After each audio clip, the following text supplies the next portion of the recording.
안녕하세요. 탑티어 주식방송입니다. 자, 해당 영상은 두산중공업. 자, 이 종목을 이런 좋은 구간에서 행복한 비명을 지르면서 수익을 냈던 종목이었던 구간이 있었는데 반대로 조정을 좀 받고 있습니다. 이런 고층에서 물리신 분들이 조금은 고통을 받고 있는 또 종목이 최근 시장 주도주 역할을 했던 두산중공업 아닌가 싶고요. 그렇다면 과연 두산중공업 존버가 정답인지 한번 알아보도록 하겠습니다. 자, 시장 주도주 역할을 했던 종목이죠. 엄청난 거래 대금이 동반이 되면서 마치 급등주처럼 큰 상승을, 특히 시총이 10조가 넘는 종목입니다. 자, 그랬던 종목이 조정을 좀 받고 있습니다. 사실 조정의 폭이 크냐? 아직은 얼마든지 더 내려갈 가능성이 열려 있다. 근데 문제는 이런 고층, 30층, 29층 이런 데 물리신 분들인 거죠. 자, 이런 분들이 어떻게 탈출을 할 수 있는지 한번 살펴보도록 할게요. 자, 차트를 우선 길게 보면은 두산중공업 10년이 넘는 하락을 이어나갔고요. 그런 박스권, 하단 박스권을 돌파하면서 이제 한번 기지개를 펴볼까? 상승 가능성을 기대해 볼 수 있는 차트 모양입니다. 재료를 좀 살펴보면 정부의 탈원전 정책으로 10년 넘게 엄청난 고통을 받았던 종목, 그러나 최근에 한미 정상회담에서 갑자기 튀어나왔죠. 원전 협력 합의설. 갑자기 시장에 관심을 받고 전 세계적으로 원자력이 최고다, 이런 분위기가 형성. 자, 문정부에서도 원전 관련 사업을 정책적으로 밀어줄 수밖에 없는 상황. 자, 다만 그 이후 뉴스가 이랬다 저랬다 하지만 결국 원전 해체에서 차세대 원전 기술 확보로 무게 중심이 쏠리고 있습니다. 자, 이런 재료가 있는 상황. 그렇다면 향후 시나리오를 저희가 예상을 해본다면 어떤 시나리오가 가능할까요? 갑자기 언제 그랬냐는 듯이 원전 저리가 하면서 사업을 접을까요? 물론 바이든이 갑자기 그런 액션을 좀 취한다면 그럴 가능성도 열어둬야 됩니다. 그렇게 되면 차트는 엉망으로 부셔지겠죠. 하지만 분위기가 이렇게 형성된 이상 당분간 예상되는 시나리오는 정부에서도 관심을 지속적으로 갖고 결국 원전 관련 사업을 밀어줄 수밖에 없는 상황, 정책 관련 사업으로 좀 편입을 시키지 않을까 싶습니다. 왜? 전 세계적인 이슈이자 방향성이기 때문이죠. 원전이 다시 최고의 효율이 있는 기술력이라고 요즘 관련된 기사가 계속 나오는 거 보면은 당분간 원전 관련 사업은 국내 문재인 정부 위주 입장에서도 좀 관심을 갖고 지속적인 투자가 이루어지지 않을까 이렇게 예측을 하고 있습니다. 자, 그렇다면 재료는 이렇고 차트적인 관점으로 좀 접근을 해야 되겠죠. 긴 일봉은 바닥권을 달지고 올라가는 기지개를 펴는 모습이지만 단기적인 일봉은 굉장히 큰 폭의 상승을 했습니다. 그것도 시총이 꽤나 큰 종목이 말이죠. 자, 이 종목이 어느 정도 조정을 했을까요? 우리가 자주 사용하는 피보나치를 보면은 아직 상승률 대비 50%도 내려오지 않은 상황이죠. 물론 50%가 정답은 아닙니다. 요 구간에서 반등이 나오는 경우가 많고 더 내려가서 반등 아니면 위에서 반등이 나오는 경우도 많죠. 어찌됐든 얼마든지 더 조정을 받을 수도 있는 차트 모양. 특히 거래대금 오늘 6,500억이 터졌습니다. 많이 터졌죠. 하지만 앞전 가장 많이 터진 거래대금 2조 3천억에 비하면 현격히 줄어들었습니다. 하지만 우리가 눌린 구간 공략으로 차트를 접근을 할 때 20분의 1, 한 10분의 1 정도로 거래대금이 줄었을 때 구간이 좋은 저점 구간, 매수 타점 구간이 아닌가 이렇게 많이들 말씀을 하죠. 그런 관점으로 봤을 때는 조금 더 내려올 가능성도 없지 않아 있다. 이런 말씀을 좀 드리고 싶고요. 자, 누구는 이런 고점에서 물려서 고통스러워하고 있지만 어떤 누구는 막 2만원, 22,000원, 18,000원 이런 구간에서 입 벌리고 내려와라 기도하고 있는 사람도 많이 있습니다. 드리고 싶은 말씀은 이런 고점에서 물리신 분들은 사실 아무리 종목의 재료와 전망이 좋다고 하더라도 이런 고점에서 매수할 때는 정말 타이트하게 보수적으로 매매를 하셔야지 무작정 가겠지 하고 남들 팔 때 고층에서 매달리는 거는 그런 매매 스타일은 앞으로 다시 한번 좀 생각을 해보실 필요가 있다. 이런 매매 스타일을 고수하는 순간 이 주식시장에서는 사실은 좀 살아남기가 어려운 게 사실입니다. 그러니까 이런 관점을 좀 이런 매매 전략을 좀 생각을 다시 한번 해보셨으면 하고요. 그러니까 저는 이 종목을 당연히 밑에 구간 좋은 구간에 온다면은 얼마든지 추가 매수로 대응을 할 계획을 갖고 있습니다. 그래서 2만원 이런 부분을 좀 기다리고 있는 상황인데 여기까지 떨어지지 않을 가능성도 굉장히 높죠. 그러니까 그런 관점 포인트를 좀 생각을 하셨으면 좋겠고요. 자, 문제는 여기 고층에 매달리신 분들이 어떻게 탈출을 할 것이냐, 요거죠, 포인트. 자, 이분들이 들어가신 비중을 먼저 보셔야 될 것 같아요. 자기 총 자산에 대비 비중이 한 10%, 20%, 30% 내외라면 너무 크게 걱정할 필요는 없다.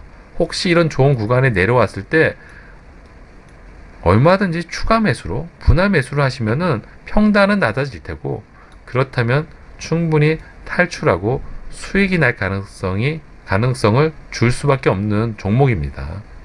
왜? 거래대금이 엄청나게 터졌죠. 거래대금이 터진 종목, 이렇게 죽을 수 없다는 말씀 많이 드렸죠. 죽을 때 죽더라도 이렇게 반등하면서 죽는 게 당연한 겁니다. 그러니까 그런 매매 포인트를 좀 알고 계셨으면 좋겠어요. 가장 큰 문제는 비중이 거의 풀로 70%, 80%, 100% 들어가신 분들이죠. 자, 이런 분들이 할 수 있는 최선은 뭐가 있습니까? 기도? 올라가겠지 하고 뭐 그런 바람이 통했으면 좋겠지만 주식시장이 또 그렇게 호락호락하지만은 않죠. 물론 단기적으로는 안 갈 수도 있어요. 하지만 장기적으로는 언젠간 올라갈 수도 있겠죠. 그러기에는 1년, 2년, 6개월 막 기다릴 각오가 아니시라면은 아무래도 좀 유연하게 좀 대응을 하시는 게 올바른 매매 전략이겠죠. 만약에 비중이 많이 들어가신 분들, 거의 풀로 가까이 들어가신 분들이 계시다면은 저는 이 구간에서 어느 정도 손절이겠죠? 손절을 조금 할 것 같아요. 네. 물론 내일 반등이 나올 수도 있고 옆으로 길 수도 있고 조금 더 조정이 나올 수도 있습니다. 내일 반등이 나오면 반등이 나오는 대로, 횡보를 하면 횡보를 하는 대로 저는 갖고 있는 물량의 일정 부분, 뭐 상황에 따라서는 50% 정도는 손절로 대응을 하시는 게 맞지 않나 싶습니다. 그 이유는 물론 위로 더 상향할 가능성이 높지만 단기적으로는 밑으로 더 떨어질 가능성도 있다. 그렇다면 저점 이런 구간에서 좋은 가격으로, 싼 가격으로 매수할 수 있는 기회가 있어야 되죠. 주식 매매를 하시려면. 근데 여기에 비중이 다 실려 있어. 그럼 여기서 추가 매수할 수 있는 여유가 없습니다. 그쵸? 그러면 평단을 낮출 수가 없겠죠. 결국에 주가가 상승을 하는 거는 뭐 나중에 신이나 알 수 있는 영역인 거고, 우리는 단기적으로 좀 대응을 하는 게 올바른 매매 전략인 거죠.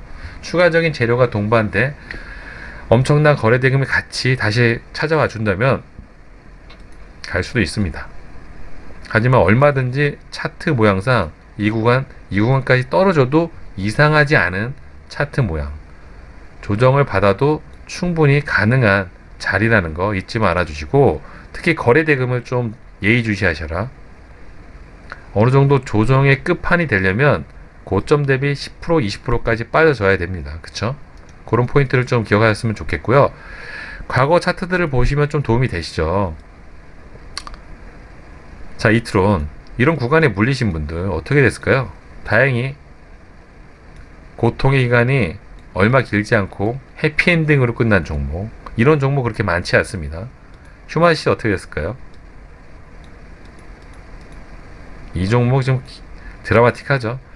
이 구간에 물리시는 분들 정말 거의 1년 가까이 고통만 받고 손절 한 해 만에 아무것도 못하고 발말 동동 굴렸습니다. 다행히 1년 만에 큰 상승, 앞 고점을 넘어가 주면서 해피엔딩으로 끝난 종목이지만, 이런 종목이 있는 반면에 대부분의 종목은 뭐 한국파마처럼 이런 부근에 몰리신 분들 탈출 구간이 없습니다. 그쵸? 다만 이 구간에 그럴싸한 반등이 나왔지만 이 고점을 뚫기는 역부족이죠. 대부분의 희대에 강했던 종목들의 차트 모양이 이런 차트 모양입니다. 어떤 종목이든 무조건 앞 고점을 뚫거나 그럴 확률이 굉장히 낮다는 거. 이런 거는 좀 기억을 해두셨으면 좋겠어요. 하나투자증권 우 아직 끝나진 않았지만 이 고점을 뚫고 간다는 거 쉽지 않아 보이죠. 동방 어떻습니까? 엄청난 상승을 했던 역사적인 종목 중에 하나.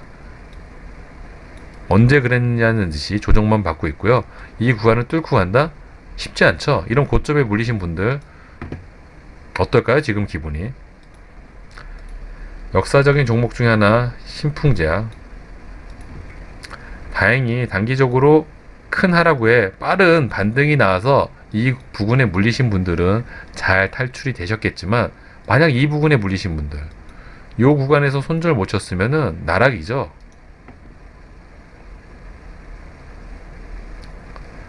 자, 두산중공업도 좋은 차트 모양과 재료 이를 갖추고 있는 건 사실이지만, 과연 이 정고점을 트라이하는 그 기간이 단기일지 생각보다 오랜 기간이 걸릴지 또 어느 정도 더 내려오면서 조정을 받을지는 사실 아무도 모른다. 이 포인트를 좀 알고 계시고, 그러니까 물량 비중 조절을 항상 신경 쓰시면서 매매를 하시는 습관을 기르셔야 합니다. 자, 이 구간 어떻게 운 좋게 내일 탈출한다고 하더라도 이 구간 이런 높은 자리에서 풀베팅 때리시는 매매 스타일이시라면 주식 시장에서 살아남기는 사실은 쉽지 않다. 그렇게 쪽박 차신 개미분들 숱하게 많죠. 이 영상을 들으시는 분들은 그럴 일이 없으셔야 되겠죠. 그래서 제가 영상을 이렇게 제작하는 이유가 또 있기도 하고요. 자, 이와 비슷한 종목 중에 하나 대한전선도 향후 주가 움직임이 좀 기대가 되고 있습니다. 그쵸? 고점 대비 좀 밀리기 시작을 했고요. 분명히 저처럼 이런 아래 부근에서 내려와라 하면서 입 벌리고 기다리는 사람들이 있겠죠. 이런 구간에서 어설프게 못 잡을 바에는 이런 구간에서는 건들지도 말아야 될 또 종목 중에 하나입니다. 그쵸? 고수의 영역이죠. 달고 다른 매매 선수들이 하는 자리들, 그런 고점에서 개미들이 섣불리 접근을 했다가 고층에 몰리는 경우가 빈번합니다. 그러니까 그런 매매 스타일은 좀 주의를 하시면서 앞으로 또 시장 주도주가 얼마든지 더 새롭게 나올 수 있는 만큼 좀 여유로운 마음으로 한번 접근해 보시면 어떠실까 싶네요. 자, 두산중공업은 향후 주가 움직임을 저도 면밀히 관찰을 하면서 방송을 통해서 자주 언급을 드릴 종목인 만큼 자주 들어와셔서 저 정보 얻어가셨으면 좋겠고요. 자, 오늘 영상은 여기서 마무리하도록 하겠습니다. 영상이 도움이 되셨길 바라고요. 힘들 내시고요. 다음 시간에 뵙도록 하겠습니다. 구독과 좋아요 잊지 말아 주시고요. 감사합니다.